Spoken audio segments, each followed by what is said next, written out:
Praise the lord. Precious greetings in Jesus name. యేసుక్రీస్తు వారి ప్రశస్తమైన నామంలో మీకు శుభములు. ఈ ఉదయకాలమున ఆశీర్వాదకరమైన దేవుని వాక్యముతో ఈ ఉదయాన్ని ప్రారంభించుకుందాం. మనము అనేకమైన సమస్యలను బట్టి, అప్పుల బాధలను బట్టి, కార్య సఫలతలను బట్టి చింతిస్తూ బాధపడతా ఉంటాం. కానీ దేవుని యొక్క వాక్యము ఏం తెలియపరుస్తా ఉందంటే, ఒకసారి గుర్తుంచుకోండి.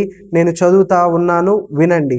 మత్తయి రాసిన సువార్త 6వ అధ్యాయము 33వ వాక్యములో ఈ రీతిగా వాక్యము ఉంటుంది. కాబట్టి మీరు ఆయన రాజ్యమును, నీతిని మొదట వెతుకుడి, అప్పుడు అవన్నీ మీకు అనుగ్రహింపబడును అని వాక్యం ఉన్నది.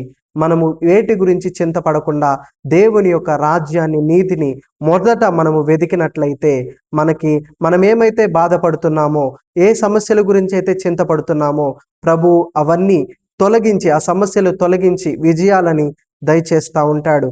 ఆకాశ పక్షులను చూడండి, అవి విత్తవు, కోయవు, కొట్లలో కూర్చుకొనవు, మరి వాటికంటే శ్రేష్ఠులు కారా అని వాక్యం తెలియపరుస్తా ఉంది.